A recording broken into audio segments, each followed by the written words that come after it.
So magandang gabi po sa ating lahat at ipagpapatuloy natin yung ating pag-aaral dito sa Book of Acts, Acts 15, 13 to 35.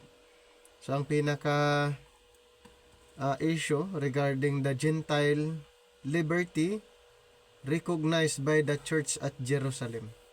So yun na po, ang mga Gentiles sa time na ito, sila na ni-recognize sa iglesia na nasa Jerusalem. So napag-usapan natin kagabi na itong mga hintel ay gustong ipa-circumcise ng mga religious leaders. Pero syempre, hindi yun ay part sa kanilang hindi part sa turo ni Apostle Paul na sila ay ma-circumcise katulad ng sinabi ni Moses. Yan, ayon sa Law of Moses. So, dito po, sa 13 to 35 ng Acts 15, sila ay ni-recognize na itong mga Gentiles doon sa church sa Jerusalem. At ulitin ko po, ang Book of Acts ay malalaman natin yung mga programa, lalo na sa program tungkol sa Kingdom Church and Body Church. So ang mga apostles under the Kingdom Church, ang mga 12 apostles, and then si Apostle Paul naman sa Body Church. At nabanggit po natin na mayroong dalawang programa na pinag-uusapan dito sa Book of Acts. First part ng Book of Acts ay ang Kingdom Program, and then the last part ng Book of Acts ay ang Grace Program. Mayroon pong transition nangyari nung na-convert itong si Pablo. Mayroong transition na nangyayari. Ang Kingdom Program ay gradually na nawawala, diminishing, at yung dispensation of grace ay unti-unti pong nag-increase at nag-decrease naman ang programa ng kingdom hanggang sa Acts 28 totally nawala, nag-stop yung programa tungkol sa paghahari ng Panginoon sa mga Israelites. At nung ipinangaral ni Apostol Pablo ang tungkol sa biyaya or tungkol sa grace of God, ay maraming mga Hudyo or Jewish na hindi ina-acknowledge or tinatanggap ang katuruan dahil bago sa kanilang pandinig or wala silang idea tungkol sa kanyang ipinapangaral. Kaya during the transition, si Apostol Pablo na pumupunta sa mga synagogue para ipangaral ang kanyang tinanggap na mensahe, at siya po ay itinakwil din. Hindi pinaniniwalaan yung kanyang pangangaral. Mas maraming nag-reject doon sa kanyang ipinapangaral. Kaya nga siya ay napunta sa iba't ibang lugar.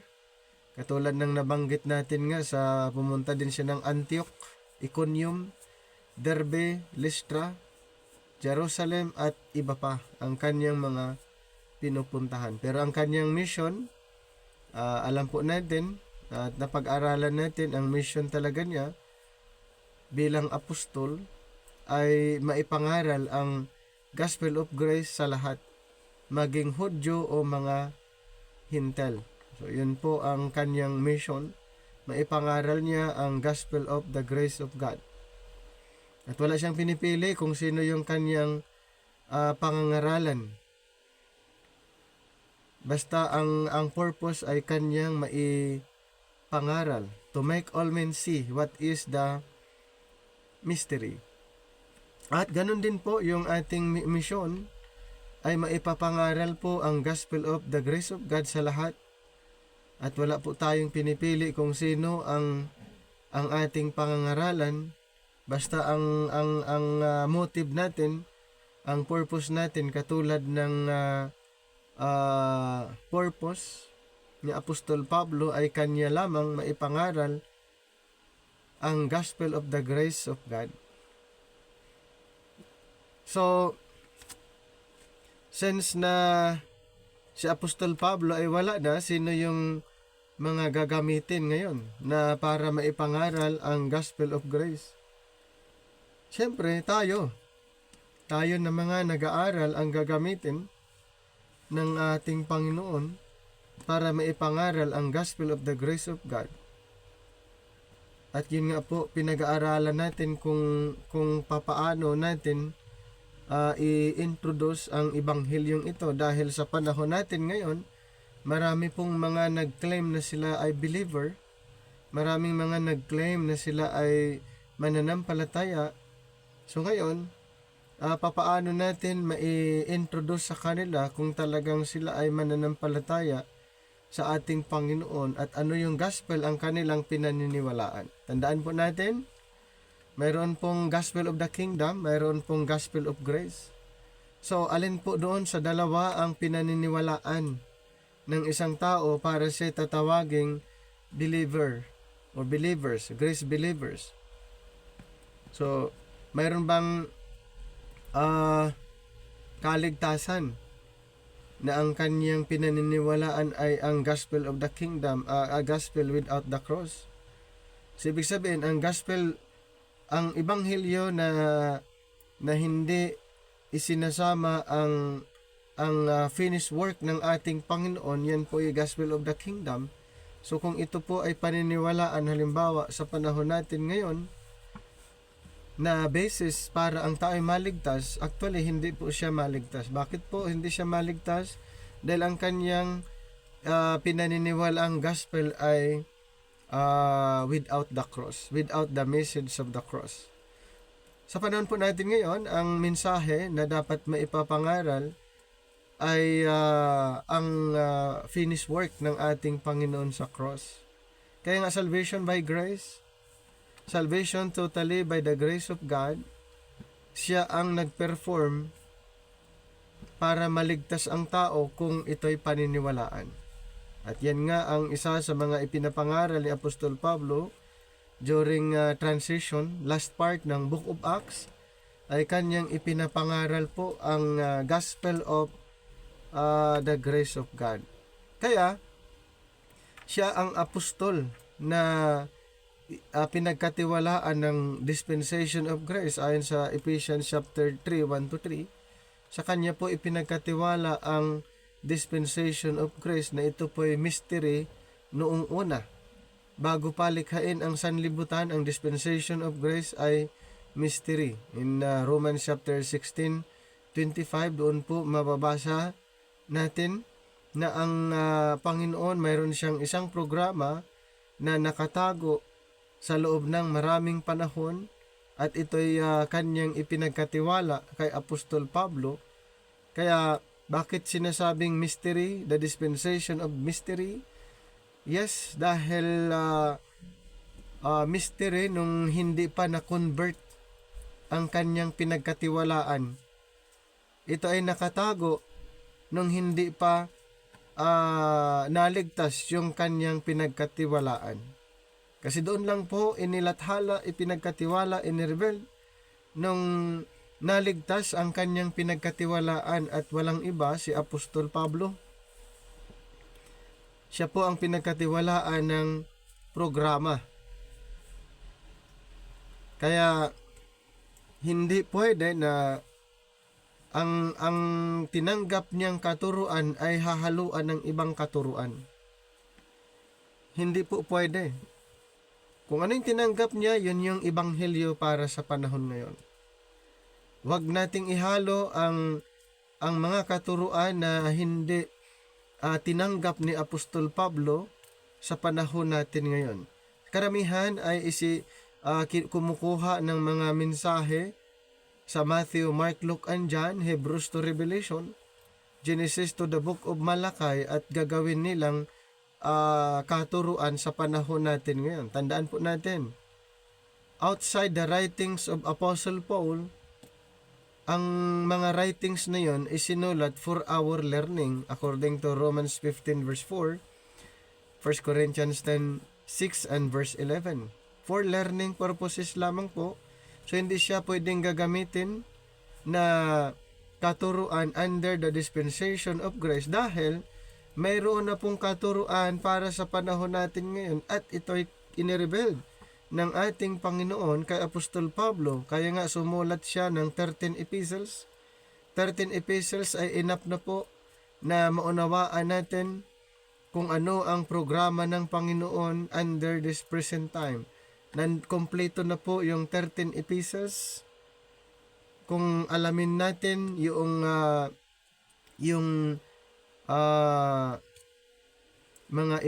mga katuruan under this present dispensation na hindi pwedeng mahaluan. Ibig sabihin, kung ano yung mensahe para sa panahon natin ngayon, lalong-lalo na sa kaligtasan, hindi pwedeng mahaluan ang gospel of salvation sa panahon natin ngayon.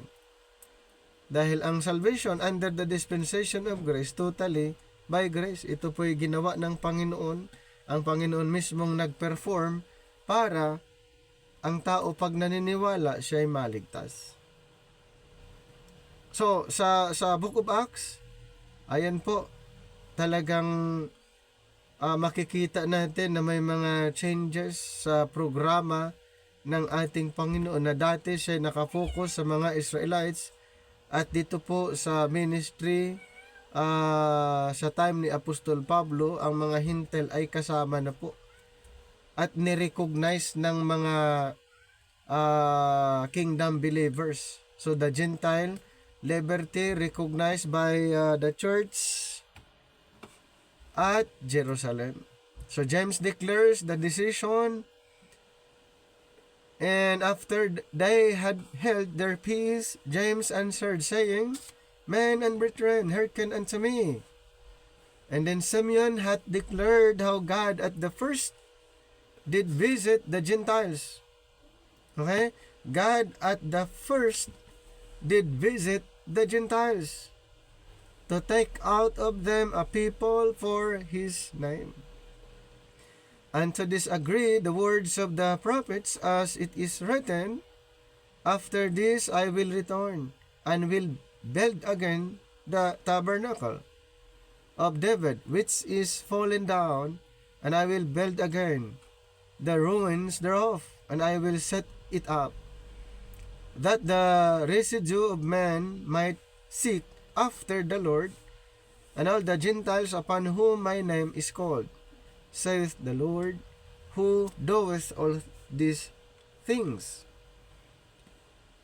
Known unto God are all his works from the beginning of the world, wherefore my sentence is, that we trouble not them which from among the Gentiles are turned to God, but that we write unto them that they abstain from pollutions of idols, and from fornication, and from things strangled, and from blood. For Moses of old time hath in every city them that preach him, being read in the synagogues every Sabbath day, according to Acts 15:13-21. So finally, the council was brought to a close as James rose to speak, evidently as the chairman of the convention. Several important details in his address should be carefully noted. First, in his answer, James did not refer to what Paul and Barnabas had just said about their work among the Gentiles, but to what Peter had previously said. So yun yung sinabi niya, hindi tumutukoy doon sa sinasabi ni Pablo at Barnabas yung sinabi kay James, kundi ito'y referado doon sa sinasabi ni Pedro. And probably in another meeting about his ministry to the Gentiles. Then second, even in referring to Peter, James called him Simeon.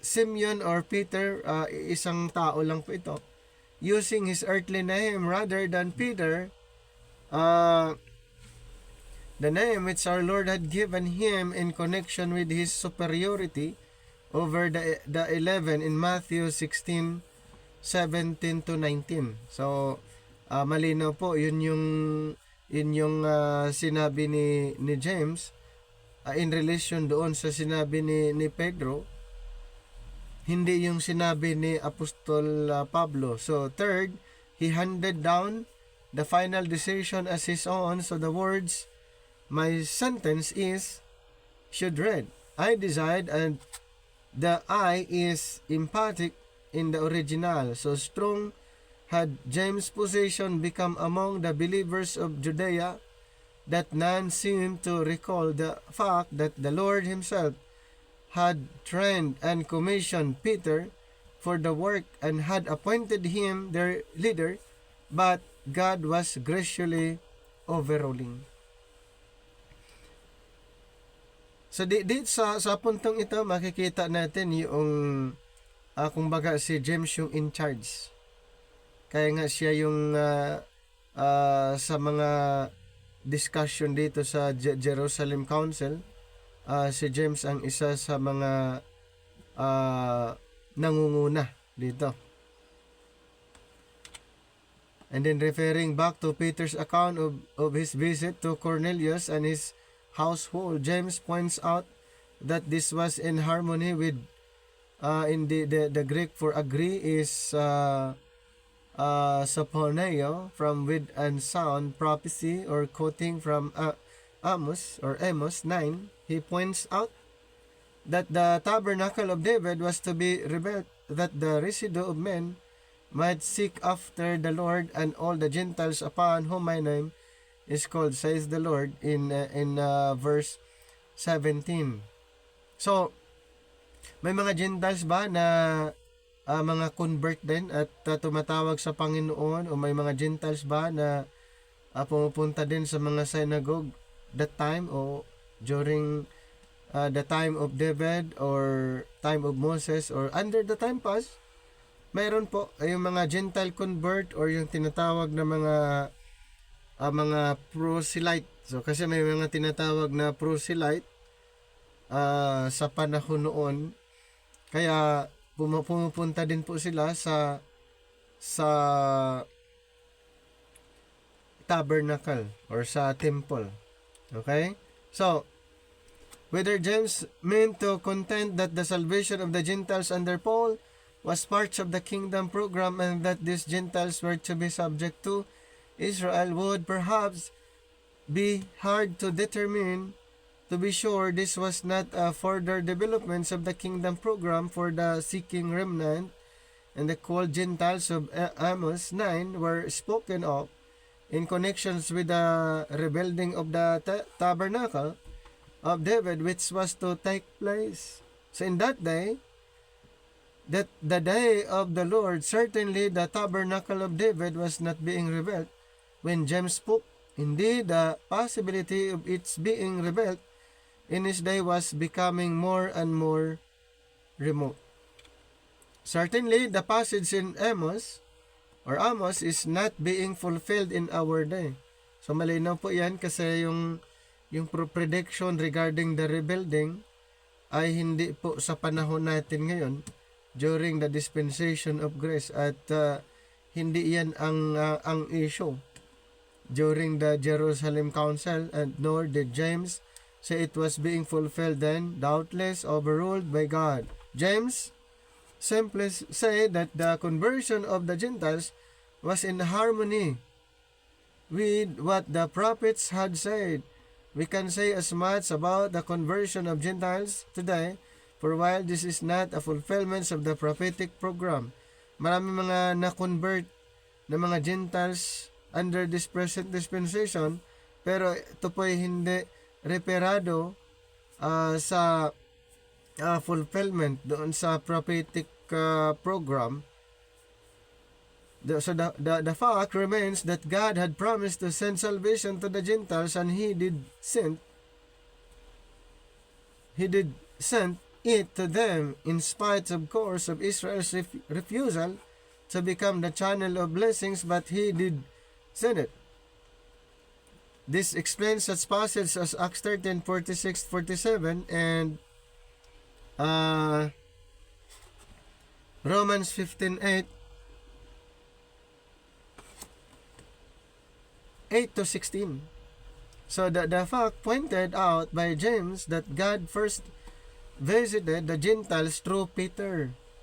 So alam po natin yan, yung si Cornelius nga implies a connection between Cornelius and his household and the Gentiles later saved under Paul. So while it is true that in the case of Cornelius we have a foreshadowing of the conversion of the Gentiles through redeemed Israel personified by Peter, and yet the fact is that God sent Peter to Cornelius. God sent Peter to Cornelius. So sa Acts chapter 10, di ba, napag-aralan natin na si inutusan itong si Pedro pumunta kay Cornelius, not under the Great Commission but by a special commission. Kasi nga, bakit hindi under Great Commission? Siyempre naman, dahil ang Great Commission ay ang kanilang mission is to proclaim the gospel of the kingdom sa mga Israelites. Pero itong si Pedro ay kung bakit special commission, dahil siya pinapunta doon sa isang doon sa Gentile na si Cornelius nga. Okay? So special commission, not because Israel had accepted Christ and the prophetic program could now go on, but because Israel had rejected Christ and a new program was being ushered in, and Peter, the leader of the 12 and of the circumcision church, was the one chosen for this task, so that there might be no doubt as to it, and that so the further developments of this program under Paul, who had already been raised up when Peter visited Cornelius, might be fully attested. Ngayon, James' testimony under God then was not to show that the prophetic program was being fulfilled. So yun yung ano doon, yung scenario doon. Ang prophetic program ay hindi pa po matutupad ang propesya. For this was not yet the case, but that it was not contrary to God's purpose that Gentiles should be saved, but rather in harmony with it. It is sad to see James usurping Peter's position. Supposed to be si Peter, no? Pero sa puntong ito, si James yung nasa position sa Jerusalem Council, hindi si Peter, and even Paul, as he concludes, "Wherefore I decide," in verse 19, what he was about to propose was not his decision. As the records of Acts and Galatians bear witness, it was mainly the result of Paul's battle and Peter's protest. But in the providence of God, James' decision was still a remarkable one. So it provided that the Jewish believers should not trouble the Gentiles about circumcision. Kasi yun yung issue, di ba? Yung circumcision according to the law of Moses, at yun nga ang isa sa mga inaayos nila dahil gusto nilang ang mga believing Gentiles ay mag-circumcise ayon sa customs, ayon sa kautusan. So yun yung issue. Okay? Yun yung issue. The Jewish believers should not trouble the Gentiles about circumcision and the law, but propose writing to the exhorting them to abstain from pollutions of idols, and from fornication, and from things strangled, and from blood, in verse 20. So on the basis of Acts 15:29 and then chapter 21:25, then sa Galatians 2:5, we do not feel as some do that this still amounted to an imposition of the law, but that discourse was suggested to smooth the way for better fellowship between Jewish and Gentiles believers or Gentile believers, and that the prejudice of the unbelieving Jews might not be shocked and they driven further away from Christ. For as James said in verse 21, Moses of old time had in every city them that preach him, being read in the synagogues every Sabbath day. So for James had no authority over the Gentiles to whom Paul ministered. So alam po natin yan na actually James wala siyang idea kung tutuusin, kaya wala siyang authority over the Gentiles, probably not in its grossest forms, but in such cases where they felt the Gentiles believers or Gentile believers might be more lax. Now, ano naman yung sa iba pang mga agreements na kanilang mga napagkasunduan or napag-usapan? Let us now examine the remainder of the Galatians account and observe that other agreements were also reached evidently in the meeting of the apostles and elders, which doubtless had an important bearing on James' decision. So marami pong mga meeting na kanila pong na-encounter, na-experience at may mga agreements po sila. First, Paul points out in Galatians 2 a fact which he may well have sought to get across at the council too. The issue should not have been settled by James, who was not one of the 12. Yung si James dito na na-mention na, hindi yan kasama sa 12 apostles. Siya ay half-brother ng ating Panginoon at he was converted after the resurrection of the Lord Jesus Christ, and later on, isa siya sa naging pillar or nangunguna sa Jerusalem Council sa Acts 15. Itong si James was not one of the 12, nor even by John, but by Peter. Comparing the circumcision ministry with his own, the apostle says, Galatians 2:8, for he that wrought effectually in Peter to the apostleship of the circumcision. It means, Peter was a chosen apostle, one of the 12 apostle to the circumcision or to the Israelites. And the same was mighty in me, referring to Apostle Paul toward the Gentiles. Therefore, Apostle Paul is the apostle of the Gentiles. Yung 12, Peter, representing the 12, Peter, with the other apostles, para kanino sila? Sa mga Israelites. Okay?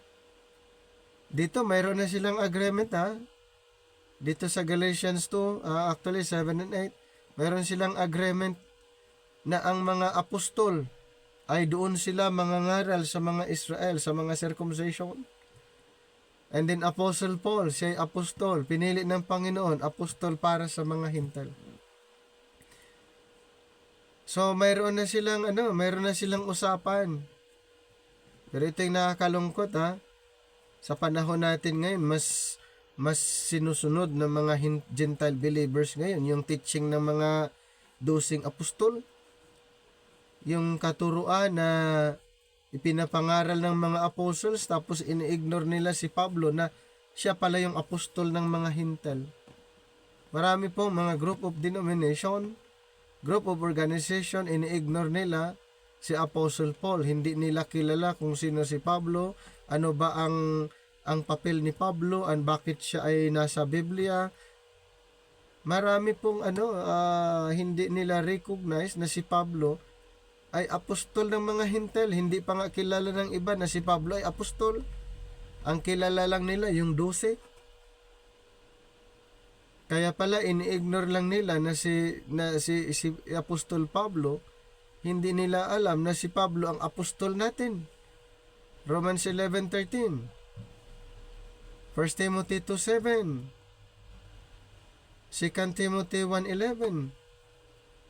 Siya'y apostol, pinili ng Panginoon para sa mga hintel. At dito nga nagkaroon sila ng agreement, di mga 12 apostol. At si Pablo.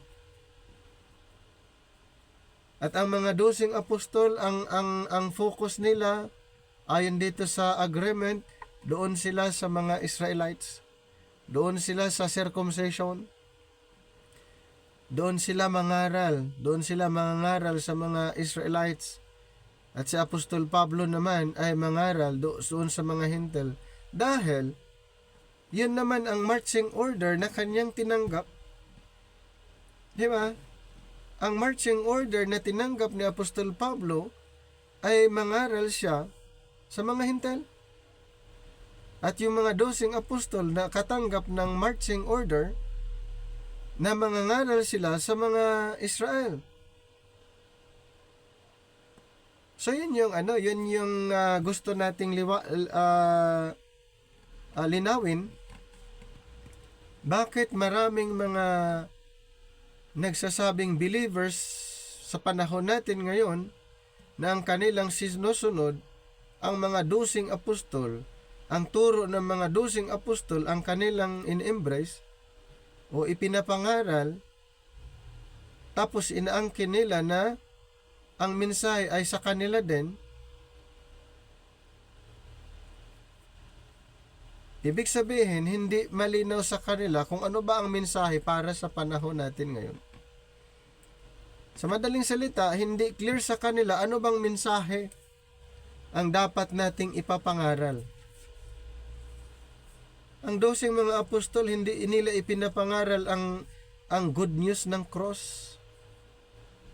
Hindi nila ipinapangaral kung papaano maligtas ang mga tao na ang kanyang ipinapangaral ay katulad ng ipinapangaral ni Apostol Pablo. At ito pa ang problema.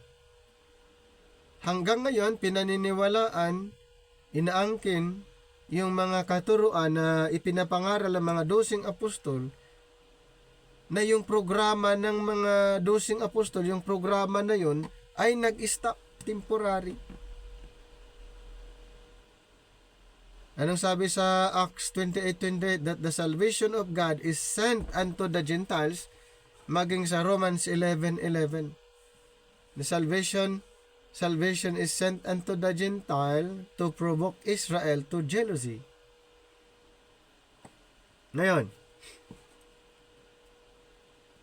ipagpatuloy pa rin ng karamihan. Halimbawa, hanggang ngayon, hindi nila recognize yung pagiging apostol ni Apostol Pablo na siyang apostol ng mga hintel.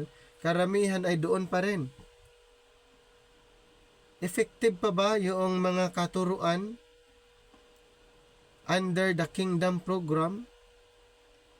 Effective pa ba hanggang ngayon? O magbibigay lang ng confusion sa panahon ngayon? Yes, magbibigay lang po ng confusion dahil yung mga nangyayari during Matthew, Mark, Luke, and John, yung mga ginawa ng ating Panginoon at kasama yung mga 12 apostol, pag-perform ng mga milagro, buhayin yung mga patay, palayasin ang mga demonyo, pagalingin lahat ng mga may sakit, noon effective. During the ministry of the 12 apostles, napaka-epektibo po yun. Ngayon, maraming mga nag-claim na mayroon silang ganong kakayanan.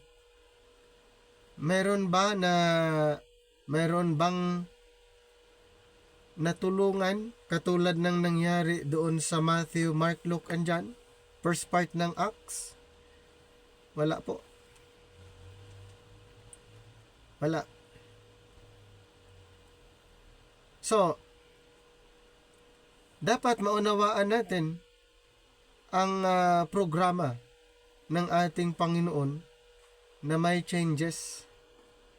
Kaya nung tinawag si Apostol Pablo bilang apostol, may changes sa programa, sa kingdom program.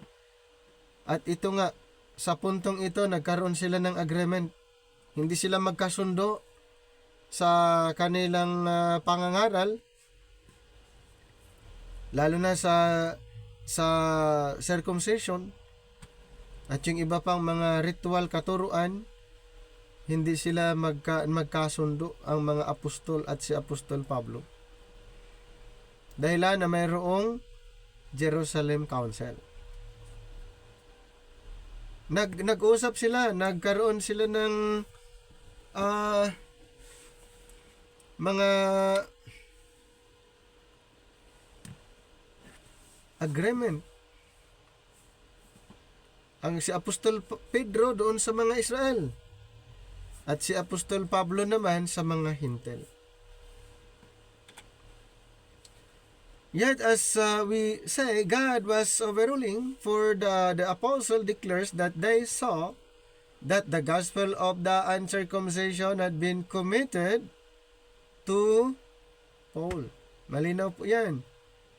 Gospel of the uncircumcision, ibig sabihin sa mga Hintil, gospel of the Gentiles had been committed to Paul. As the gospel of the circumcision, Israel had been to Peter. Malinaw po. Kasi pag hindi po malinaw sa atin, alam niyo po, naku, paghahaluin niyo lang yung turo ng 12 apostol at si Apostol Pablo. Dito pa nga mayroon na silang agreement eh. Yung mga 12 apostol doon sa mga Israelites, si Pablo doon sa mga Hintil. Nagkaroon sila ng agreement. So hindi pwedeng paghaluin. Yung turo ni Pedro at saka turo ni Pablo, hindi mo pwedeng paghaluin kasi dito pa lang may division na. Mayroon na silang usapan. May division na nangyari. Mga apostol sa Israel, Apostle Paul sa mga Hintil. Before it is over, we find the circumcision leaders and Paul and Barnabas shaking hands in a solemn and important agreement. Di ba? Yan po yung nangyari. Settled yung problem na pinag-uusapan nila that time. Yan lang ang solusyon nun eh. Na ang mga 12 apostol punta sa Israel magminister. Si Pablo naman punta sa mga Hintil. Ang 12 sa mga 12 tribo ng Israel. Si Pablo doon sa mga Hintil. Kung ano yung tinanggap ni Pablo na mission, ipapangaral niya. Ano yung tinanggap na mission ng mga 12 apostol, ipapangaral nila. 'Di ba sa Matthew 28:19, yan ay mission ng mga apostol. Tapos yung 2 Corinthians 5:18-20, 'di ba? Yun yung mission ni Pablo. Marching order. Pero bakit ang Matthew 28:19 ang sinusunod ng karamihan ngayon? Di ba utos ng Panginoon sa mga apostol? Bakit yun yung ipinagmamalaki ng karamihan na sinusunod namin ang Matthew 28:19? Ang tanong, kasama ba silang inutusan sa Matthew 28:19? Hindi po kasama ang mga leaders ngayon, mga religious leaders doon sa Matthew 28:19. Dahil ang context doon, ang inutusan mga apostol. Ang mission para sa panahon natin ngayon ay matatagpuan doon sa 2 Corinthians 5:18-20. Nang tawag sa mga believers ngayon, ambassadors, Christ representative, at kasama tayo doon, hindi sa Matthew 28:19. Dito pa nga yung naghiwalay na nga sila eh. Nagkaroon na sila ng agreement na ang mission ng mga apostol sa Israel, ang mission ni Pablo sa mga Hentel. Ano po ang hindi malinaw sa karamihan ngayon? Ang hindi malinaw kung saan sila ikinomisyon.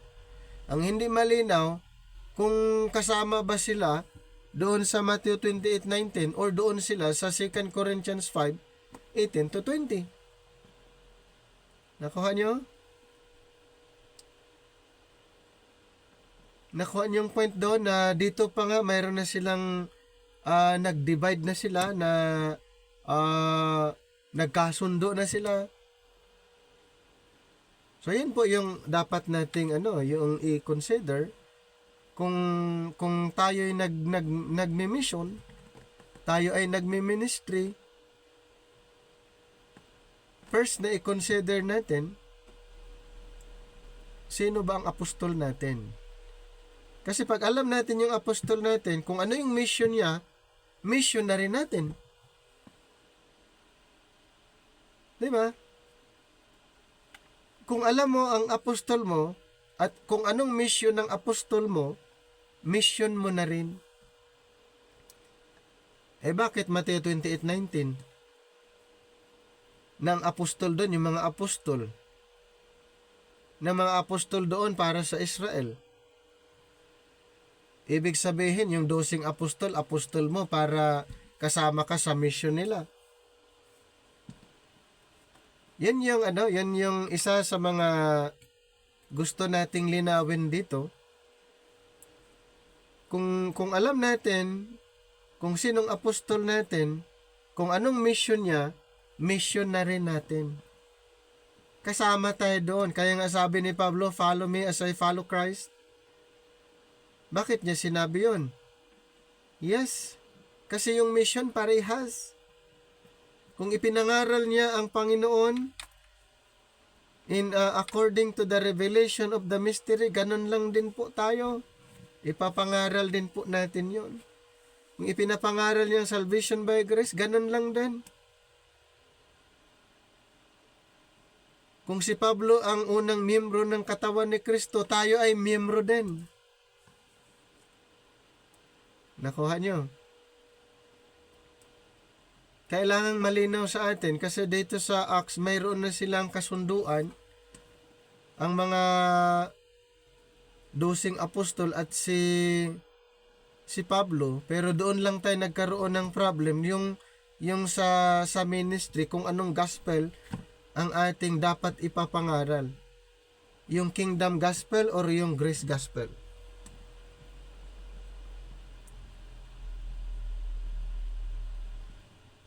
So, yun yung isa sa mga dapat nating maunawaan, dahil ang sayang naman yung panahon na tayo ay nagtuturo, nagmi-ministry, pero yung ipinapangaral nating ibanghilyo ay hindi naman yun ang ni-required sa panahon ngayon. Ang sinusundan mo pala na apostol ay yung mga 12 apostol na hindi ka kabahagi doon sa 12 tribo ng Israel. O di useless yun. Sayang yung time. Okay? Kaya ito yung panahon na maging maingat tayo sa pagtuturo kung ano ang tamang gospel ang ating ipapangaral. Hindi basta-bastang nagpipick up ng kung anong mga gusto nating mga verses na nasa Biblia at sasabihin natin, di bale, salita ng Panginoon, di bale, maunawaan naman ng Panginoon, di bale, ay mababasa naman. Hindi po.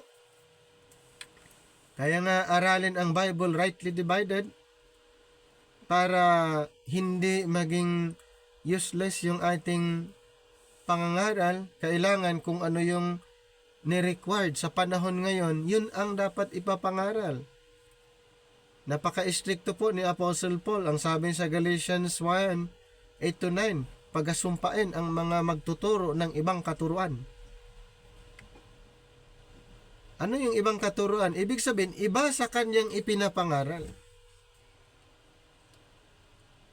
Lahat ng iba sa kanyang ipinapangaral ayon sa kanyang sulat, pagasumpain. Mayroon pa siyang sinasabi sa 2 Corinthians 11, verse 4. May mga nagtuturo tungkol kay Kristo, iba naman sa itinuturo ni Pablo. May nagtuturo ng ebanghelyo, iba naman sa ebanghelyo ni Pablo. May nagtuturo tungkol sa Espiritu, iba naman sa ipinapangaral ni Apostol Pablo. Ibig sabihin, lahat ng iba sa tinanggap ni Apostol Pablo na katuruan, hindi yun ang katuruan para sa panahon ngayon. Anong sabi niya sa 2 Corinthians 11:13, anong tawag doon? Sa mga nagtuturo ng iba doon sa kanyang tinanggap na mensahe, tinawag niyang sila'y manlilinlang, mga deceitful workers. Yun yung sinabi niya. Kaya hindi pwedeng maihalo ang mga katuruan na hindi tugma doon sa tinanggap ng ating apostol na siyang apostol sa panahon natin ngayon. Verse 9, and when James, Cephas, and John, who seemed to be pillars, perceived the grace that was given unto me, they gave to me and Barnabas the right hands of fellowship, that we should go unto the heathen or the Gentiles, and then unto the circumcision. The Judaizers had brought Paul's apostleship into question, but now it was amply confirmed. For here we have James, the man approved, leader of the Hebrew church, and Peter, its Christ-appointed leader, together with John, and shaking hands with Paul and Barnabas in solemn and public recognitions of the fact that God had called Paul and Barnabas to go to the Gentiles, and agreeing to confine their own ministry to the circumcision Israel. Nag-shake hands pa sila after nagkaroon ng agreement, so maayos. May kasunduan na sila. Na si Pablo at Barnabas pupunta sila sa mga Hintil magturo. At yung mga apostol, mga 12 apostol ay magtuturo din doon sa mga Israel. This agreement is all the more remarkable in view of the fact that the 12, itignan niya, the 12 had at first been commissioned to go to all nations, beginning of course at Jerusalem. Ayun po yung starting point nila in Matthew 28:19, Mark 16:15, Luke 24:47, Acts 1:8. Ano po yung starting point ng mga apostles? Sa Jerusalem. Hindi po sila pwedeng kahit saan-saan pumupunta. First, sa Jerusalem. Yan yung kanilang starting. Okay, start sila sa Jerusalem, and then kung makonvert yung mga Hudyo doon sa Jerusalem, move to Judea. And then pag na-convert yung mga nasa Judea, mag-move sila to Samaria. And then move to the uttermost part of the earth. So, ganun po yung mission. So the 12 had at first been commissioned to go to all nations, beginning, of course, at Jerusalem. But as the apostles had bound things which had also been bound in heaven. So now they exercise their authority for the last time by losing themselves from the commission to go to all the world, and what they did on earth was ratified in heaven in Matthew 18:18 to 20. So ito po yung authority na ibinigay ng Panginoon sa mga apostles. As there was one exhortation appended to the decisions as to the law in the Acts record, so we find one request appended to the agreement as to Paul's apostleship here in Galatians 2, for the apostle adds, verse 10, Only they would that we should remember the poor, the same which I also was forward to do. So therefore, there would be no point in asking help for the poor under Paul's ministry. Could there be any more eloquent testimony to the collapse of the kingdom program and the beginning of a new work among the Gentiles than that the leaders of the church at Jerusalem found it necessary to ask the Gentile believers for financial aid? Or a great change had taken place since the time when they had all been of one heart and of one soul, and none among them had lacked in Acts 4:32-34. So inaalala nila yung poor saints doon sa Jerusalem. Ibig sabihin, ito'y kanilang sinasuplayan noon ng mga goods, yung mga poor saints sa Jerusalem. At ganun lang din ang sinasabi ni Apostle Paul. Paul understood that situation perhaps better than they, and his sincerity in saying that he himself was forward to help them is evidenced by the fact that he had already brought them help from the church at Antioch. Sa madaling salita, yung mga poor saints na pinupuntahan nila noon ng mga apostles and maging si Paul, ay ganun lang din, ay tutulungan lang din po nila yung mga mahihirap na mga believers doon. In Acts 11:29-30. And that in his letters, we find him raising funds from the churches of Galatia. Kasi, yan nga ang yung purpose para matulungan. So, ang isa sa ginawa ni Apostle Paul, nag-fundraising siya doon sa churches sa Galatia.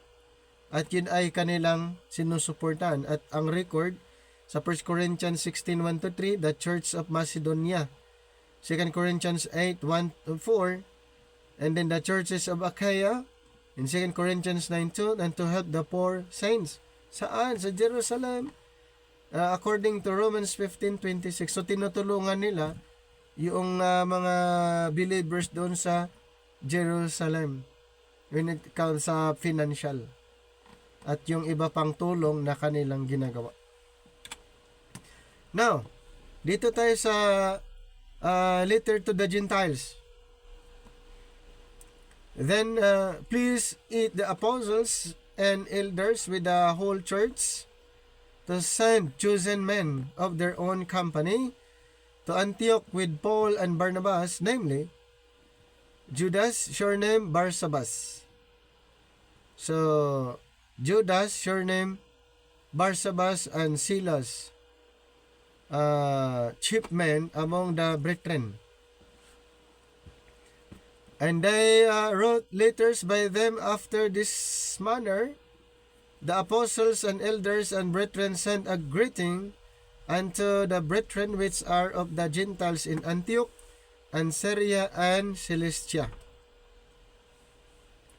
For as much as we have heard that certain which went out from us have troubled you with words, subverting your souls, saying, Ye must be circumcised and keep the law, to whom we gave no such commandment. Ito po yung naka-record sa Acts 15:22-29. It seemed good unto us, being assembled with one accord, to send chosen men unto you, with our beloved Barnabas and Paul, men that have hazarded their lives for the name of our Lord Jesus Christ. We have sent therefore Judas and Silas, who shall also tell you the same things by mouth. For it seemed good to the Holy Ghost and to us to lay upon you no greater burden than these necessary things, that ye abstain from meats offered to idols, and from blood, and from things strangled, and from fornication, from which if ye keep yourselves, ye shall do well. Fare ye well. Acts 15:22-29. So this passage teaches another important lesson in church polity. It is true that Peter had been appointed the leader of the apostles, and that he in particular and all of them together had been given great authority in the kingdom church. So yan po yung dahil sa time na ito nga ang kingdom church ay nag-operate. So wag nating kalimutan, during the Acts period, mayroong dalawang program na nag-operate, kingdom program and grace program. So Peter, siya isang preacher, siya ay kingdom preacher, at mayroon silang mga sinusunod, at mayroon pa in relation with the law of Moses, may connection pa doon ang kanilang pangangaral. Kaya nga na-mention yung regarding sa mga kautusan ni Moses. Yan. At isa yan sa mga inaayos during the Jerusalem Council. Yet it is evident from the record that this authority was not intended to be exercised in a dictatorial and arbitrary manner, especially where matters vital to the whole assembly were concerned. This is clear from the records of the choice of Matthias, Acts 1:15-26. So the appointment of the 7 deacons, Acts 6:2 and 3. And if this was so in the days when they were all filled with the Holy Spirit, it was the more so now that the Pentecostal program was beginning to pass away. For while the problem was mainly thrust out in the conference of the apostles and elders. Ito po sa sa Jerusalem Council, and outcome still had to be submitted to the whole assembly for its approval, and let James call it my decision. But even if it had been Peter's decision, it would not and could not have stood until the whole church had approved it. So this is important in view of the fact that Rome, taking more than full advantage of the passage bearing on the authority given to Peter, has wholly excluded the laity from having any part in her decision, whether important or insignificant. Indeed, even the clergy has no voice in its own government.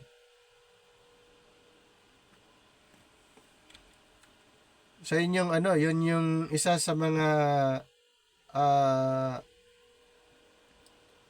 yung protocol during the Jerusalem Council. Kaya si Peter, one of yung leader of the apostles, the apostle and Paul, actually sila yung dapat mag-lead doon, pero since na mayroon silang hindi pagkaunawaan regarding doon sa mga pangangaral, kaya si James yung isa sa mga napili bilang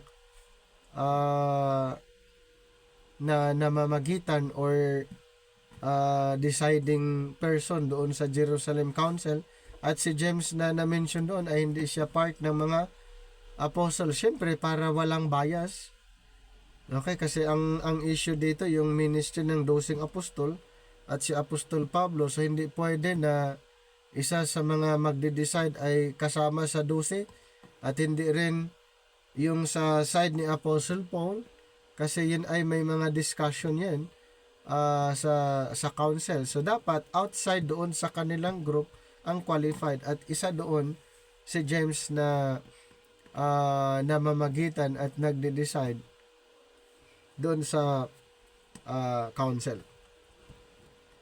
We have observed this in the case of Paul and Barnabas among the Gentiles in chapter 14, and here we see it again. Even at the council in Jerusalem, the laity evidently did not have the right to initiate measures. This was left to men chosen or approved by them. Kaya nga doon si James. Now, dito tayo sa decision. The decision made final. Ano kaya ang decision na dito? Ano na yung napagkasunduan? After James had finished speaking, the decision was made final as the apostles and elders with the whole church agreed to convey it to the Gentile believers.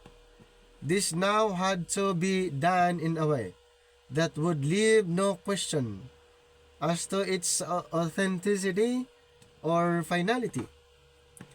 They would send a committee of men chosen from their own company to Antioch with Paul and Barnabas,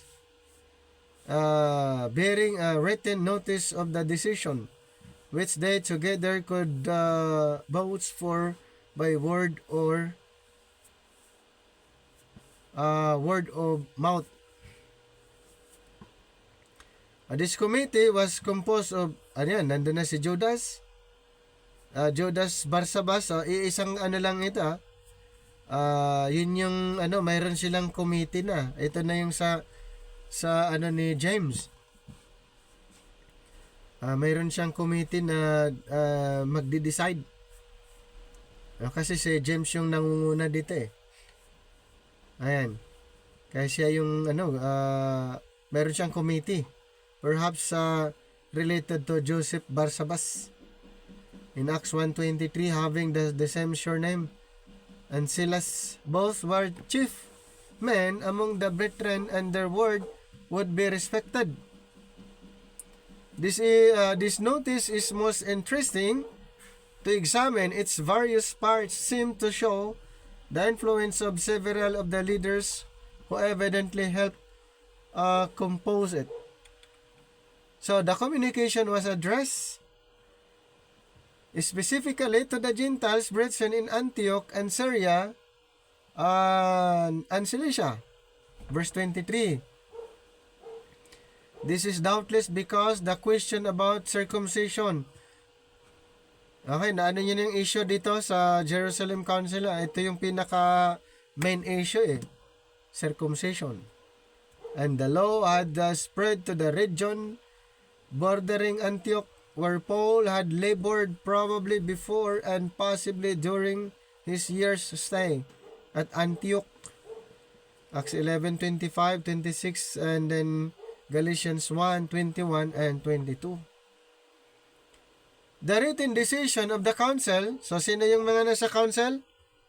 Ayan, yung sa mga magde-decide.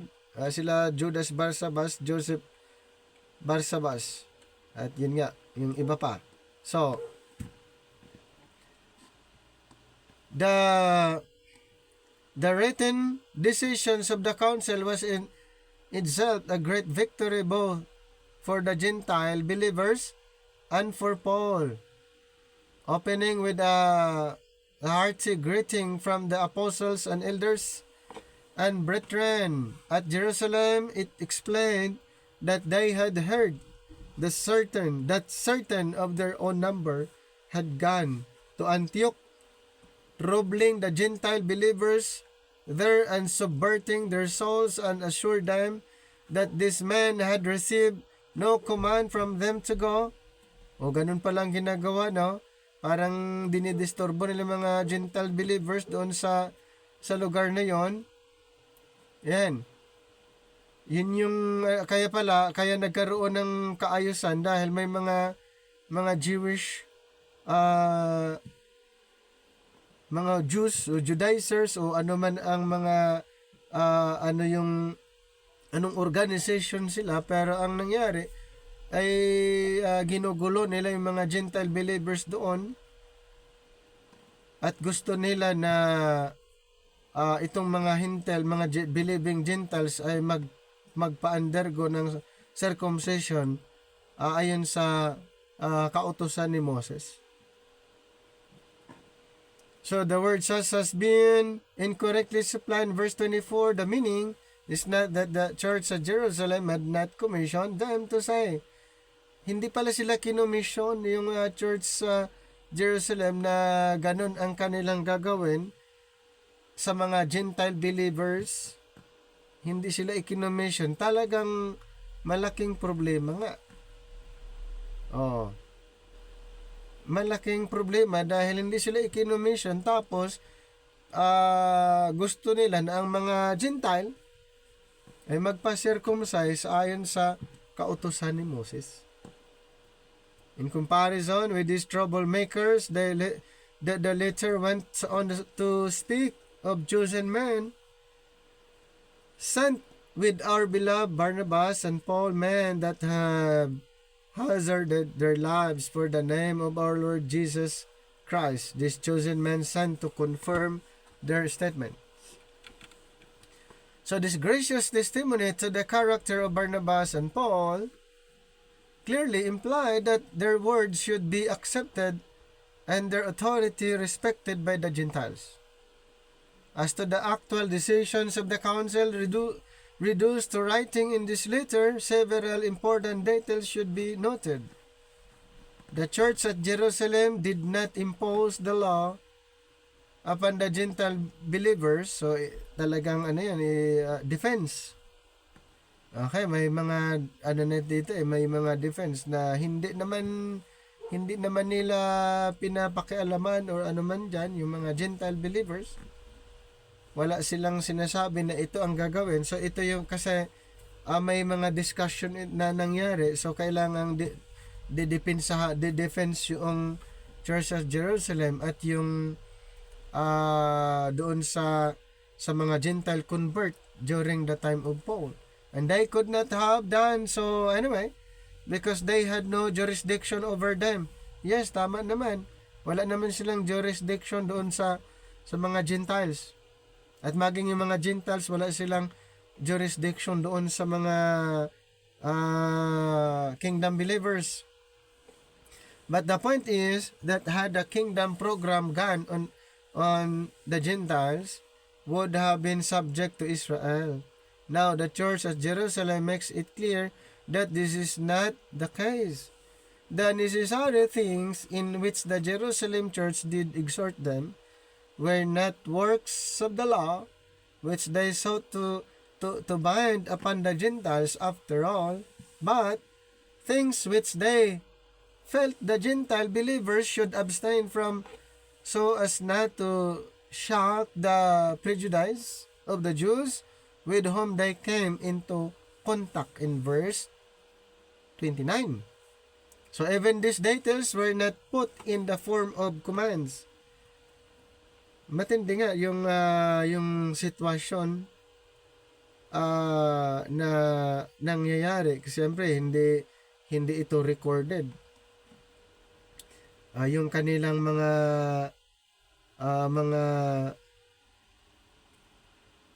tinatawag na yung mga accusation, kumbaga.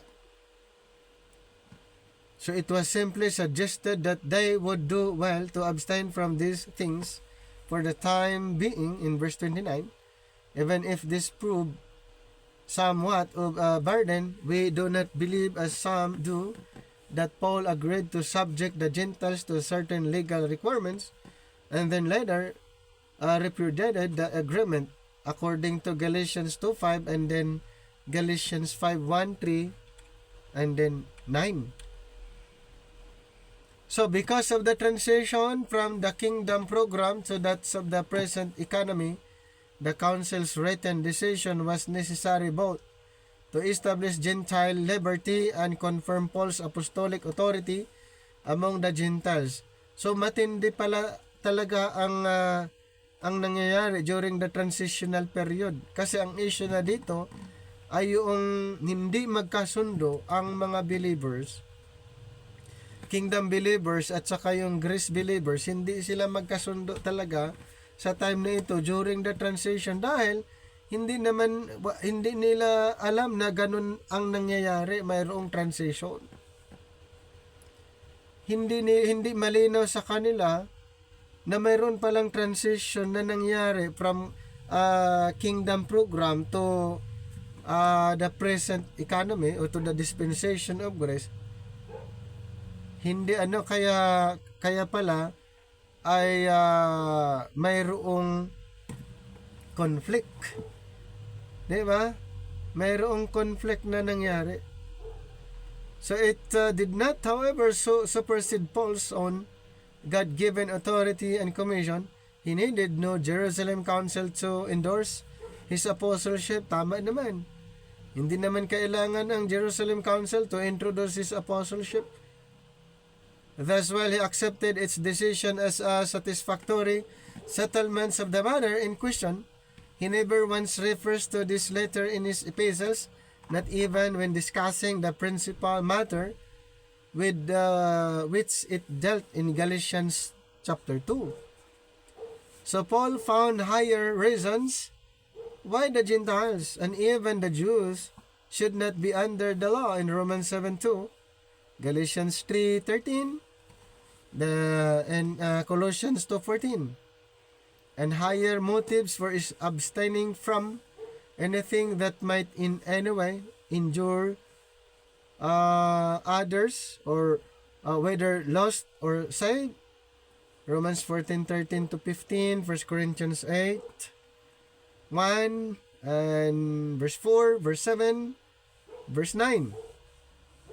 And then 1 Corinthians 10:28-33, and Galatians 5:13. Indeed, even where impurity and immorality were concerned, he found greater motives for true sanctification in the truths that they were bought with a price, and that their bodies were the members of Christ and the temples of the Holy Spirit. In 1 Corinthians 6:15, 19, and 20. Yet how much had been accomplished on this journey to Jerusalem, and what difficulties had been overcome. That convention bore eloquent witness to the fact that the Pentecostal era with complete control by the Holy Spirit was fast passing away, for like many of a Christian convention today, it was fraught with possible disaster. And met in conference were some who evidently believe sincerely that the Gentiles should be circumcised and keep the law. Then there were the false brethren to deal with as well as Peter's weakness and James' self-assertion.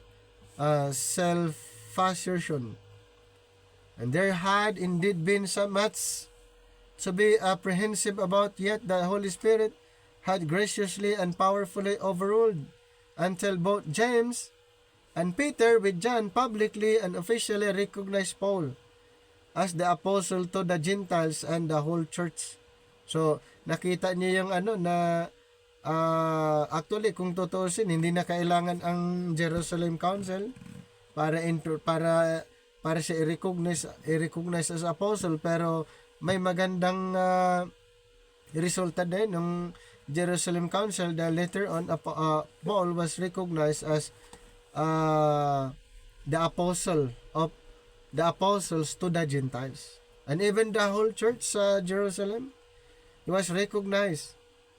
Ayan, kaya assembled with one accord, wrote to the Gentiles as brethren in Christ, condemning the Judaizers, upholding Paul, and declaring that they had agreed that the Gentiles were not to be under the law. O, tama naman na settled na na hindi naman talaga under the law ang mga Gentiles.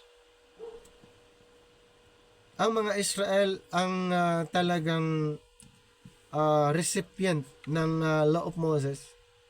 Pero dahil nga sa transition, ang mga Gentiles ay na-recognize na sila din ay naging part doon sa kanilang program, ay pwede rin ang mga Gentiles na maniwala doon sa kanilang pangangaral. Pero sa puntong ito, dahil may dalawang program nga na magkasabay, so magkaroon ng conflict, kalituhan sa mga believers o sa mga tagasunod kung kanino ba dapat sila sumunod, sa 12 apostol, doon ba sila maniniwala o kay Apostol Pablo. So actually conflict naman talaga sa panahon na yon, pero maganda din na mayroong Jerusalem Council na nangyayari para ma-settle. So the church at Jerusalem must have been keenly conscious that the Holy Spirit had overruled, for in their later we find a strong claim. It seemed good to the Holy Spirit and to us. So definitely had the matter been settled, that years later the leaders at Jerusalem said to Paul in Acts 21:20, "Thou seest, brother, how many thousands of Jews there are which believe, and they are all zealous of the law." In verse 25, "But in sharp contrast, as touching the Gentiles which believe, we have written and concluded that they observe no such thing." So yan po, hindi talaga ang bahagi ang mga Gentiles doon sa yun yung pinaka-issue, yun yung gusto nilang hindi nila alam na ang law ay inabolish na nung si Kristo ay namatay sa krus. He abolished the whole law, commandments, rituals, at kung ano man doon sa Ephesians 2:14-15, yung wall of partition, inabolish niya. Christ is the end of the law. Colossians chapter 2:14-17. Ayan, winakasan niya. So itong mga elders, leaders, apostles that time ay ganon yung issue. Hindi nila alam na yung si Kristo na namatay ay doon lang napawalang bisa na yung kanilang in-impose or ipinipilit nila na gagawin ng mga hintel, wala na. So si Apostle Paul ay alam niya yun, dahil ang Panginoon ay inireveal sa kanya kung ano yung mensahe under this present dispensation. Okay? So, now the decision, ito na, yung decision, in spite of all the failures, ayan, manifested at Jerusalem Council, it must still be say that never since the time has so much authority been vested in an ecclesiastical gathering. So there were the leaders of the 12 whom our Lord himself had chosen and commissioned as his representatives. There was Paul, called and commissioned by the ascended Lord, and Barnabas, whom with Paul had been sent forth by the Holy Spirit to minister among the Gentiles. So napakaliwanag yung mission ng mga 12 apostle at yung mission ni Apostle Paul.